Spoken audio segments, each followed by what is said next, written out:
me and Diane Callahan from Quotidian writer had a cool idea.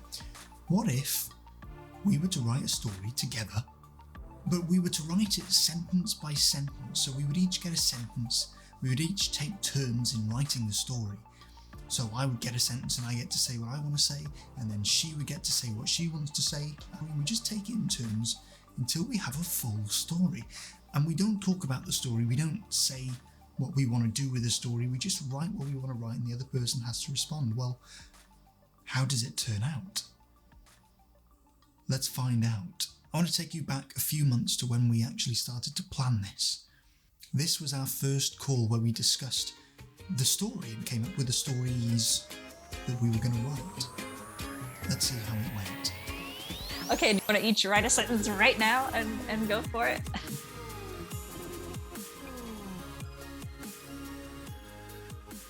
It's not my best sentence, but it's a sentence. There you go. And I have no idea what happens. Wind carried her into a city far beyond her home, far beyond the daily struggle to live and breathe and be. Ooh. The ground began to shake, and before his eyes, he witnessed something he would never forget. Oh, it's so good. That makes me like, oh, what is it? That's the, it makes you want to know more and think about what it would be. It's a lot of pressure to write that second sentence, though. I think there's a lot of oh, this person, they had this idea. I hope I don't ruin it with my second sentence. What if we both write a reply? So I reply to yours and you reply to mine. Are you ready? Okay, we're writing the replies right now. This is much harder.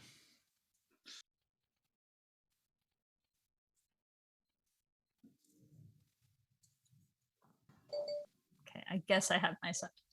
Oh man, this is tough. Oh, I know you're struggling with it, yeah. It's just finding the right wording because I've only got one sentence.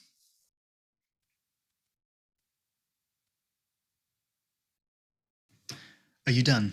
Are you just waiting for me? Yeah, I think I'm done, yeah. Okay, I'm just going to click send. I think I get the point across. Okay. If only she could have escaped the struggles of her old life sooner, she would never have met the stranger that brought every struggle back. A giant hand reached up from the earth, pushing through the open field, every finger encrusted with gemstones, sapphires, rubies, diamonds, opals, and endless precious stones that Darren couldn't name. Oh, you've named him.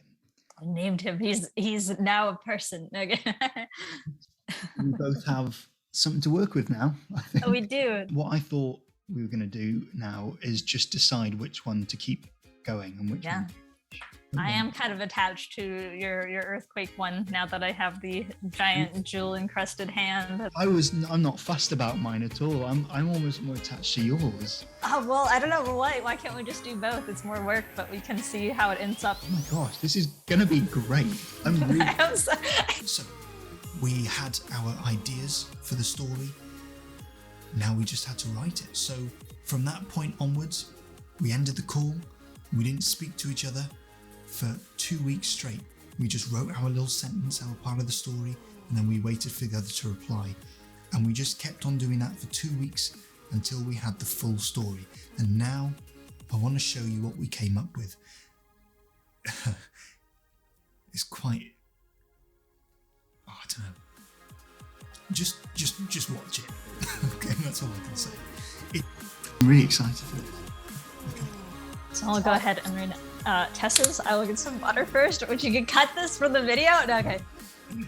The wind carried her into a city far beyond her home, far beyond the daily struggle to live and breathe and be. If only she could have escaped the struggles of her old life sooner, she would have never met the stranger that brought every struggle back to her.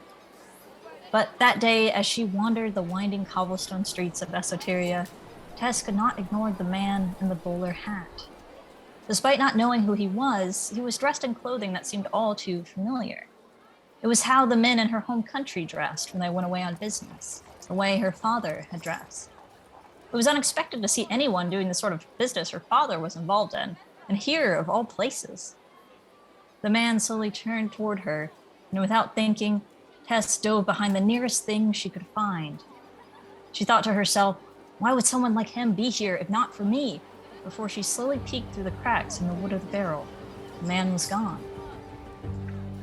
Tess was frantically scanning the street for her would-be stalker when an ear-splitting sound sent her to the ground. This can't be happening. She felt her soul tug free of her body, pulling her astral form toward the man in the bowler hat. As the cobblestone streets of Esoteria faded, a feeling of suffocation arose as her soul traveled away to a different place. A street at night where the air was crisp and a haze of mist was lit by a single street lamp. Am I home?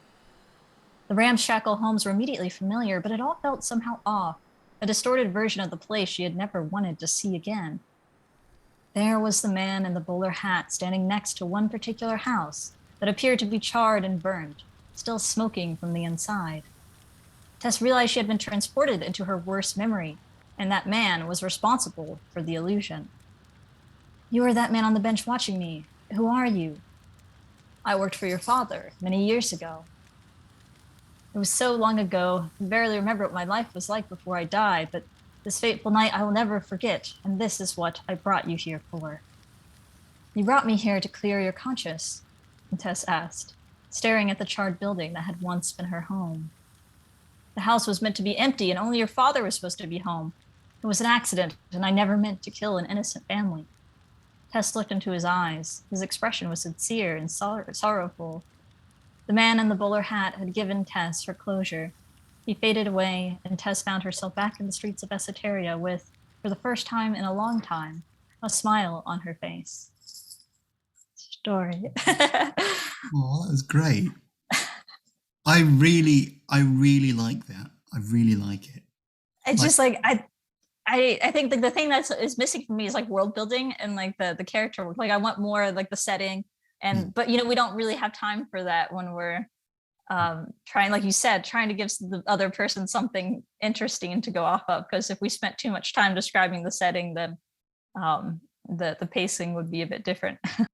Okay, so your turn to read the other story. The ground began to shake, and before his eyes he witnessed something he would never forget. A giant hand reached up from the earth, pushing through the open field, every finger encrusted with gemstones, sapphires, rubies, diamonds, opals, and endless precious stones that Darren couldn't name. It was now that he knew the time of judgment had arrived. Take only what you deserve, a voice boomed from all around him. I know what I deserve, but before I choose the gem that I require, I must know what will happen to the others if I take what I must take. To your eyes, they will no longer exist. That is the price of choosing. He felt a surge of dread run down his spine as he extended his hand before him. That one. With its multifaceted colours gleaming in the dying sunlight, the black opal called to him. He trembled at the thought of its power. I've brought darkness to so many that to my eyes not even the colours in the sun can shine a light on the beauty around me. As my soul is dying and my guilt overwhelms me, the darkness that the black opal brings is what I truly deserve, and therefore what I require. He plucked the black opal from the giant's stone-like skin, and as soon as he stepped back, the hand sank back into the earth, the ground healing itself as if the hand had never existed. Then there was silence, and all he could do was wait for the trials that may lead to his redemption. Darren had never meant to kill them. The sun faded, and a dark path formed in front of him. No turning back now. He headed toward the graveyard at the edge of town, the black opal warming his palm. This is where I buried them. When he stepped through the iron gates, whispers floated on the breeze all around him. Filled with guilt, Darren could barely look at the houses in the distance, still smoking and charred from that fateful night only days before. The fire had been an accident, but that didn't change the fact that it's stolen so many lives. Darren stood above the graves in his long coat and bowler hat, and holding the black opal firmly in his hand, he envisioned the little girl Tess struggling to live and breathe as she stumbled out of the flames. Now he could finally give her what she had been waiting for, after all this time. Knowing that this purgatory nightmare would end and he could finally move into the afterlife, he closed his eyes, the memory faded, and the wind carried him across time, where he found himself sat on a bench, and there in front of him, wandering the winding cobblestone streets of Esoteria, was Tess, all grown up and still finding her way. Now they could both find peace. The end. I actually like that one like even better, especially in conjunction with the other one. And I caught a bunch of stuff that I didn't notice while I was reading your responses, because I just hadn't read the whole thing all the way through. Like the fact that you mentioned like Tess struggling to live and breathe, because that's the first line, the struggle to live and breathe. I didn't know that you were making that intentional parallel, like the tying the ending and the beginning. I would love to see this story turned into like a proper, like developed, A proper story. I mean, you could have a go at it if you want to try to put it together, and I'll edit it. So. Ooh, let's do it. Okay, we could do it. So what? I'll write it and you edit it? Yeah, it sounds good. Ooh, yeah. Okay. That's going to be fun. I loved how you threaded the two stories together. Like I knew you were doing it as soon as you mentioned the burned houses, like in the other storyline, because there's two separate storylines, and then like, oh wait, now they both have this element in common. And I was like, he wouldn't intentionally repeat these things. I think he's doing that. So I tried in my response to sort of like, lean into that. Did you feel like you learned something about yourself or about writing from this exercise? I think so, yeah. I wrote notes along the way, more so at the start. But I found it really fascinating that like the most important thing, at least for me, that I felt the most pressure to do was make something new happen, Yep. Mm-hmm. I agree.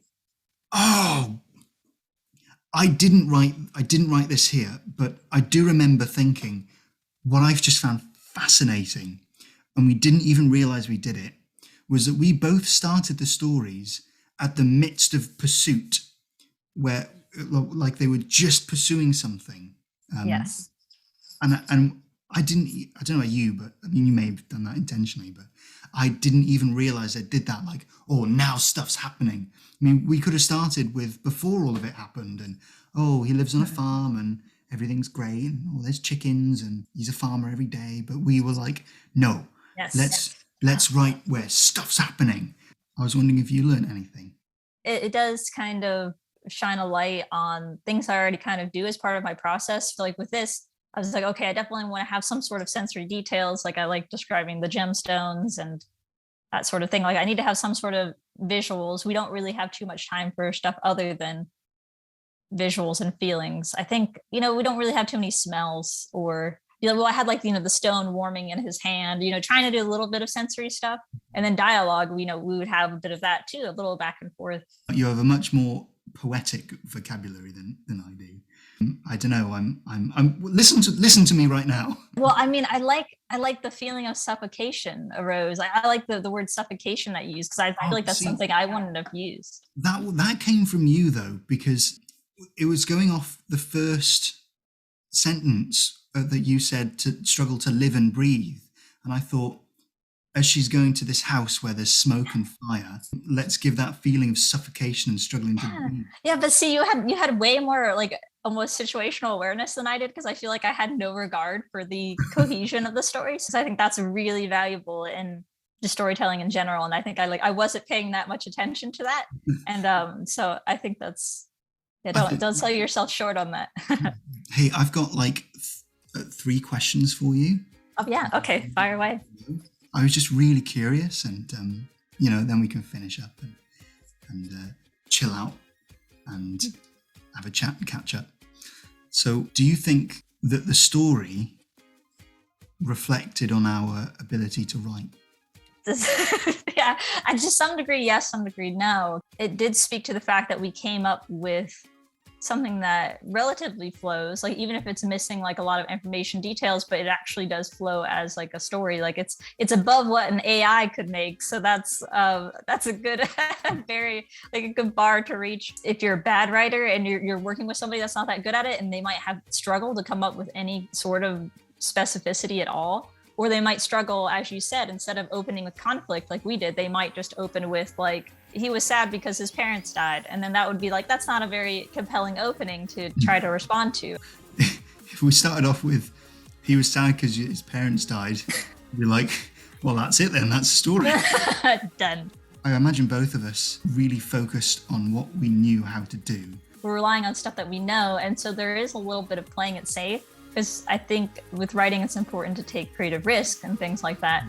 And it is a little hard in this situation where you have to play it safe because you want it to be coherent. Because we were like, okay, we gotta, make this coherent, impress the other person, make this, if we read this on YouTube, that people are gonna be like, what the hell is that? Well, I mean, we really didn't talk to each other at all.